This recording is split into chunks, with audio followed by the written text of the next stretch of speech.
Thanks for joining us. I'm Natalie Pascarella. And I'm Chuck Scarborough. The riot in the Capitol investigation is intensifying. Arrests and charges multiplying. The FBI says it's opened more than 170 cases involving last week's violence, with 70 suspects facing charges ranging from trespassing to felony murder so far. The FBI expects that number to grow into the hundreds in the coming weeks. Now, expected this hour, debate will begin on House Resolution 21. It calls on Vice President Mike Pence to activate the 25th Amendment, declaring President Trump incapable of executing his duties and removing him from office. A vote could come late tonight.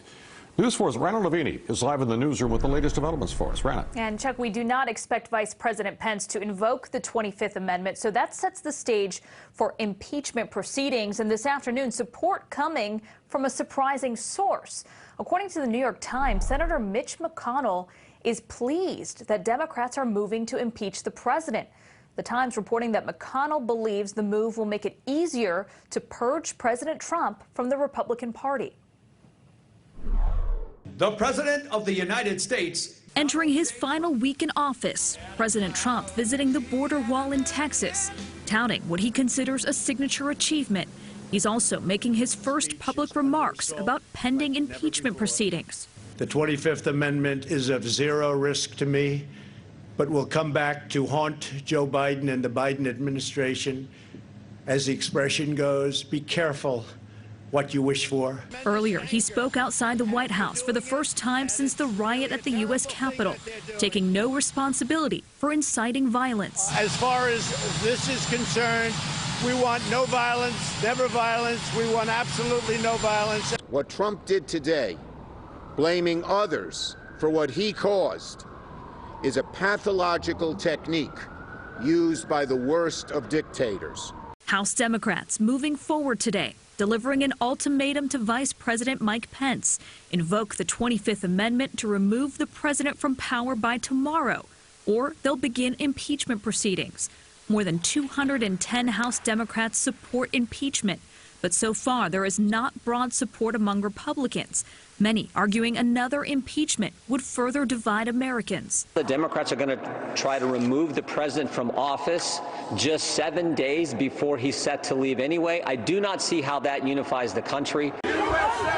Police around the country are on high alert, warned of potential armed protests at state capitals starting this weekend. This as the FBI moves towards making more arrests. 70 arrested so far, 170 potential suspects identified, with a long road to go in the investigation. The enormity of this investigation is going to take a lot of work and a lot of effort, and this is not going to be solved overnight. And the FBI says potential charges against rioters range from trespassing to felony murder. Reporting live in the newsroom, Rana Novini, News 4 New York.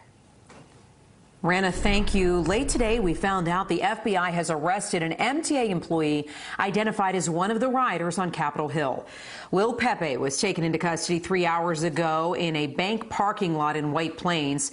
Pepe works for Metro North. The MTA says he called in sick to attend that riot and has been suspended without pay.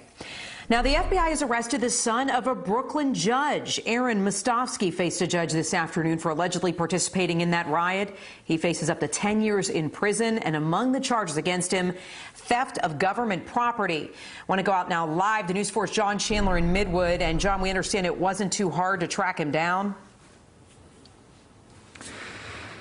No, that's right, Natalie. Aaron Mostofsky arrested here in Brooklyn this morning, arraigned this afternoon. His attorney insists that he was just caught up in all of it and that Mostofsky, the evidence will show, was not involved in any violence. No, a judge shot back. He says the evidence is obvious and the charges are serious. I express my opinion as a free American. My beliefs that this election was stolen. Aaron Mostofsky, seen here inside the Capitol on January 6th, warning lawmakers to examine false claims of election fraud. That pelt he wears and the stick he carries closely resemble the fur pelt and walking stick carried out of his Midwood home by an FBI agent after arresting Mostofsky. The dots were not hard for law enforcement to connect. The shield, down on the floor. Inside the Capitol last week, the 34-year-old admits taking a police riot shield, as well as a vest labeled police that he wore over the now infamous fur pelt. That post-interview and his social media footprint led police up to his basement door early Tuesday morning, arresting him for theft of government property. According to the criminal complaint, the police riot shield and police vest are items of value belonging to the United States, specifically to the U.S. Capitol Police. The vest is valued at $1,905. The shield, $256.65. There was no answer at a family residence, and neighbors in Midwood who declined to give their names say the early morning raid and Mostofsky's visit to the Capitol rattled them. It surprised me, because I really never see him, though. He probably just got caught up, went inside, would never be involved in any violence. Violence, Mostofsky says no. They shouldn't be afraid. They should get the courage to do their duty.